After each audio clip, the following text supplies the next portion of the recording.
Bonjour à tous et merci de m'avoir invité à ce congrès, à ce symposium et me permettre justement de donner une vision très addictologique justement de la problématique. Alors Philippe Jaurès vous a décliné tous les aspects qui sont évoqués par l'HAS et je vais essayer de vous donner un regard cette fois-ci addictologique sur le plan fonctionnel, sur le plan comportemental, où vous allez voir finalement que le tabac ou les autres addictions répondent exactement aux mêmes mécanismes comportementaux notamment, et l'objectif justement c'est de le rendre acteur non seulement de son soin mais de sa santé de manière plus générale. Alors, puisque finalement, vous voyez que le problème est le même, quelles que soient les addictions, on a un individu au milieu qui évolue dans un environnement, ça peut être une famille, un travail, des conditions de vie particulières, et finalement, comme tout le monde, eh bien, il y a des produits potentiellement addictifs ou des comportements, vous voyez, qui sont nombreux, finalement, nous n'avons que l'embarras du choix, et on va tous développer, finalement, avec ces produits, ces comportements, des relations propres à chacun. On va avoir notre propre équilibre par rapport à ces produits et à ces comportements. Eh bien, ça correspond tout simplement à des stratégies d'adaptation qu'on va mettre en place, des stratégies pour gérer des choses, des émotions, des perceptions, des sensations ou augmenter ses performances. La vie n'est qu'adaptation. Et finalement, vous voyez bien que tout ça va pouvoir se modifier, bien entendu, dans la vie, en fonction de l'âge, de son parcours de vie. Et à un certain moment, eh bien, certains comportements vont pouvoir dépasser la limite. C'est le trouble de l'usage qui correspond aujourd'hui à la définition justement du DSM-5. On n'est plus dans l'usage de quelque chose, on est dans le trouble de l'usage. On est effectivement dans la problématique de l'addiction, on dépasse les limites. Et exemple, voici donc le tabac. Et vous imaginez maintenant, puisque c'est une stratégie d'adaptation, eh bien, vous allez voir que c'est finalement une signature comportementale. Si finalement vous l'avez développé pour un produit, vous pouvez tout à fait ensuite l'exprimer pour d'autres produits, que ce soit avant, pendant ou après. Et on sait par exemple que le patient alcoolodépendant, eh bien, dans 80% des cas, il fume, et c'est vrai y compris pour les consommateurs de produits illicites, et lorsque vous consommez du tabac, eh bien, le risque de consommer autre chose est multiplié par 5. Alors vous voyez que tout ça peut donc être extrêmement évolutif en fonction du temps, ce qui veut dire qu'il faut systématiquement le rechercher, il faut systématiquement rechercher les co-addictions, qu'elles soient avec produits ou sans produits. Et vous voyez que Philippe Jaurès vous a évoqué bien entendu l'aspect neurobiologique, et c'est vrai que le récepteur nicotinique, avec notamment l'alpha-4 bêta-2, on sait effectivement donc la nicotine va moduler de nombreuses neurotransmissions. Les voici. Vous voyez, finalement, au-delà de l'aspect uniquement cholinergique, eh bien, la nicotine agit sur nos neurotransmissions, dopamine, noradrénaline, et finalement, le bupropion va agir là aussi. Il va agir aussi sur le glutamate, mais aussi la sérotonine. Et vous voyez finalement que vous allez agir sur de nombreuses dimensions et comportements, comme l'appétit, bien entendu, la stimulation intellectuelle, cognitive, mais aussi, vous voyez, donc une modulation, un certain nombre de choses sur le plan de l'anxiété ou de l'humeur. Et au-delà de la nicotine, il y a encore d'autres produits dans le tabac, notamment donc Harman, Norharman, qui sont des équivalents d'inhibiteurs des monoaminoxydases, c'est-à-dire comme des antidépresseurs. Donc vous voyez finalement qu'il y a bien au sein du tabac, lorsqu'il est fumé, eh bien, un certain nombre de produits qui vont potentiellement interférer avec le système de gestion des émotions, de l'humeur, mais aussi des processus cognitifs. Et alors, au-delà de ces aspects pharmacodynamiques, vous avez aussi des aspects pharmacocinétiques. Vous voyez, typiquement un fumeur qui était, on va dire, abstinent depuis la nuit, il avait les récepteurs complètement désaturés, et puis vous voyez qu'en 3 cigarettes, il sature à nouveau les récepteurs nicotiniques. Et bien, c'est aussi pour ça qu'il y a ce phénomène de titration matinale, d'autotitration, pour justement compenser cette absence de nicotine sur les récepteurs. Et comme la nicotine elle a une durée d'action finalement qui est limitée, il va falloir répéter plusieurs fois, et vous avez déjà un phénomène de yo-yo qui va s'installer. Et en plus de ces éléments pharmacocinétiques qui fait que ça va vous entretenir dans la consommation de quelque chose, eh bien tout ça va être associé effectivement avec des situations, des contextes, des émotions positives ou négatives, de véritables conditionnements comportementaux. Vous voyez finalement, donc il y a un indice, vous développez une routine comportementale, vous en avez un bénéfice et hop, vous recommencez la boucle qui tourne. Alors, des routines comportementales, car effectivement le problème du tabac, il est là. C'est d'ailleurs pour ça que le tabac, aujourd'hui, c'est le produit addictogène, on va le voir, qui est le plus addictif, de loin, par rapport à tous les autres produits. Vous voyez, donc des conditionnements, et vous savez qu'un patient qui fume, il est capable de décrire sa journée, tout ce qui s'est passé en fonction des cigarettes qu'il a fumées. C'est vous dire à quel point il y a une association très forte entre la consommation et les événements, effectivement, de sa journée, voire de la nuit. Une automatisation du comportement.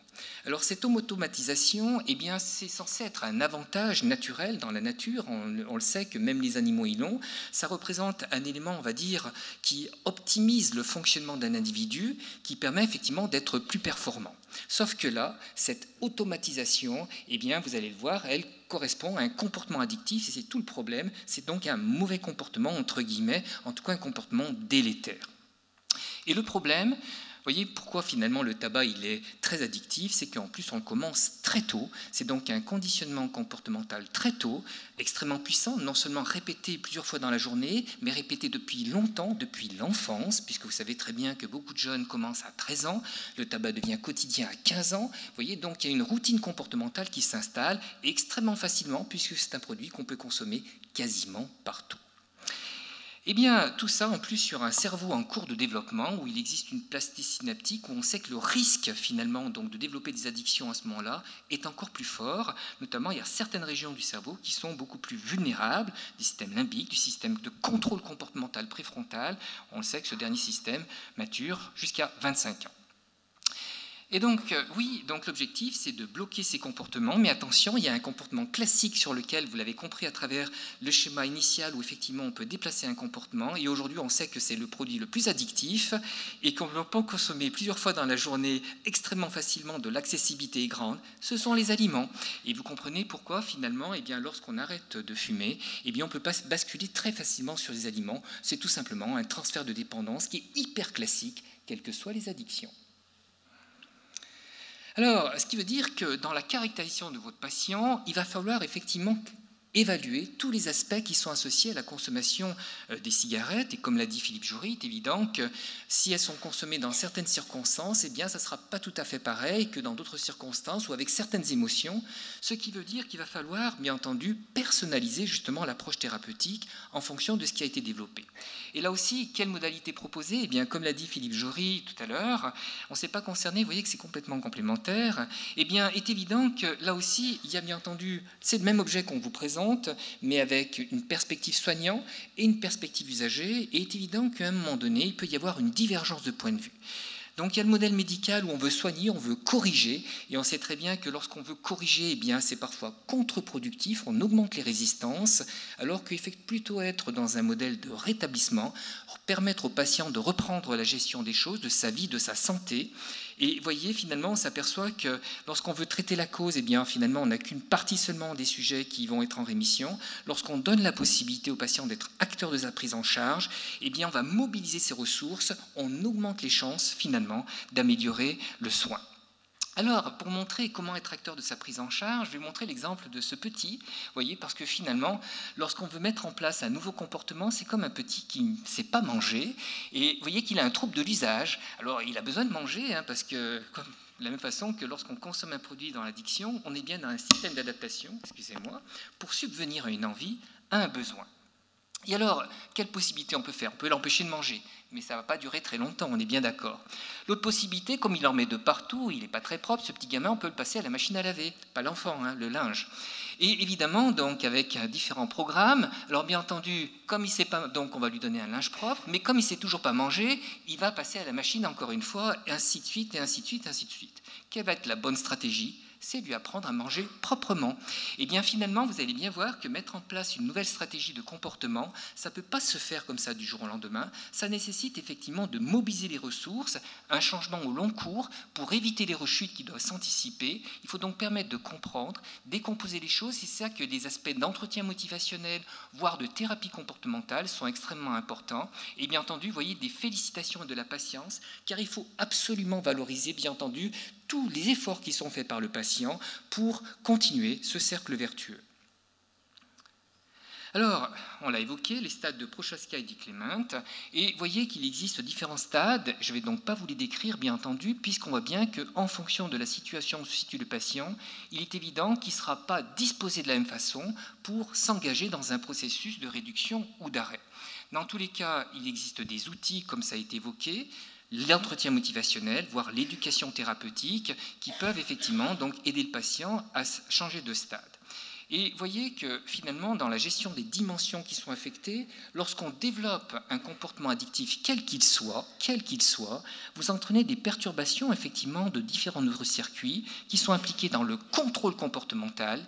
Il y a addiction lorsqu'on perd le contrôle comportemental. Ça a été évoqué, la perte de liberté, c'est la perte du contrôle, effectivement, où on va être plus dans des émotions négatives lorsqu'il n'y a pas le produit.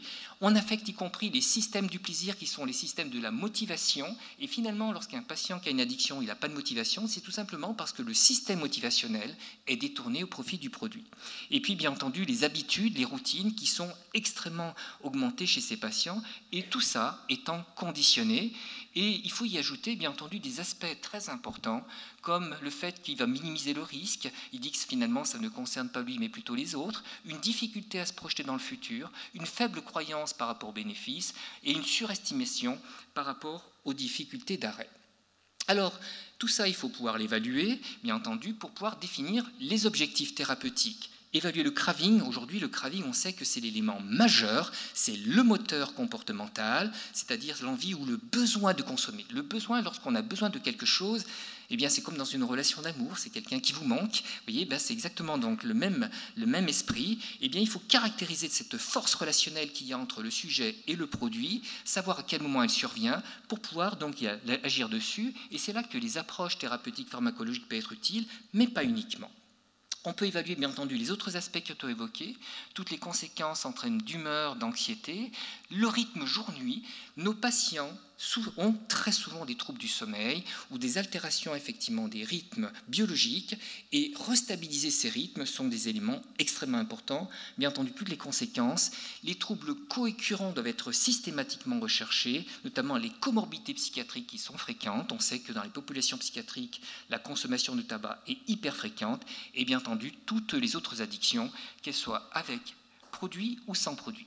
Un objectif, ce n'est pas arrêter ou réduire, c'est améliorer la qualité de vie de votre patient, lui permettre de se projeter dans quelque chose d'autre. Chaque fois qu'on a comme objectif le produit, eh bien, finalement, on ne peut pas mobiliser les ressources du patient. Il faut l'aider à se projeter dans un projet thérapeutique, dans un projet de vie qui soit différent, bien entendu, en prenant en compte les conditions de vie. Car évidemment, s'il vit dans la rue, il est évident que si les conditions de vie sont abominables, ça sera un peu compliqué, bien entendu, de lui permettre d'arrêter.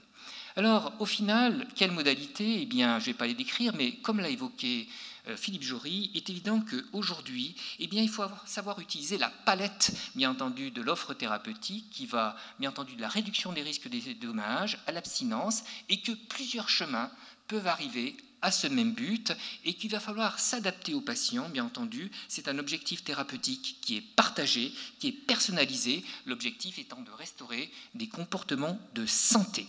Car en effet, tout seul, parfois, il n'y arrive pas, et on sait que 90% des patients n'arrivent pas à arrêter seuls, et d'ailleurs, 80% des patients regrettent de ne pas pouvoir bénéficier d'un accompagnement suffisant des soignants. Donc, utilisez la palette pour pouvoir faire tout ça, j'ai quasiment fini. Et voyez que changer les stratégies comportementales, eh bien, on n'est pas comme un ordinateur, on n'a pas le bouton reset, on n'a pas non plus une télécommande qui permet de passer d'un comportement à l'autre. Il faut donc apprendre un nouveau comportement, bien entendu, et en ayant la possibilité de pouvoir jouer sur plusieurs plans nécessaires. Et attention, vous savez très bien que lorsqu'on donne la possibilité à quelqu'un de choisir entre deux comportements, eh bien, il va toujours choisir le plus simple, celui qui, sur le plan psychique, eh bien, est beaucoup plus économique. Et il est évident qu'un comportement qui a été autonomisé, qui est réflexe, eh bien, forcément, va être le comportement choisi de manière préférentielle. Donc, au final, vous voyez qu'il y a notre patient ici donc, qui consomme son tabac. L'objectif, eh bien, c'est au contraire, c'est le principe des vases communicants, c'est permettre aux patients de réinvestir justement donc les autres aspects. C'est bien un comportement d'équilibre, restituer un équilibre, restituer une autonomie, notamment sur les comportements de santé, et notamment, vous voyez que les rythmes de vie sont des éléments importants. Vous pouvez vous faire aider par des outils comme le journal, par exemple, d'un fumeur, mais aujourd'hui, vous avez des applications qui sont d'ailleurs gratuites, que vous pouvez télécharger sur le site de l'assurance maladie. Vous allez retrouver tous les aspects que je viens de vous décrire à travers, vous voyez, donc les différents aspects, notamment donc le type de méthode d'arrêt choisi. Vous voyez, donc je fais donc différentes routines, je teste l'astuce du jour. 2 jours sans tabac, vous voyez comment ça me rapporte. Je me fais aider par mon entourage, car on sait très bien que l'entourage, finalement, c'est majeur. On est dans du coaching, et finalement, le mois sans tabac, ce n'est pas le fait du hasard. Tous ensemble, on y va, on est plus fort. Et vous voyez que vous pouvez donc décliner toutes les pages de cette application qui correspondent à ce qu'on vient d'évoquer dans la présentation. Et effectivement, vous voyez qu'en novembre, on arrête ensemble. Et bien, sur l'année écoulée, 14% des personnes ayant envie d'arrêter de fumer ont chargé des conseils ou de l'aide sur Internet. Vous voyez, il est important donc d'apporter des éléments à nos patients pour les aider à changer de comportement. Je vous remercie.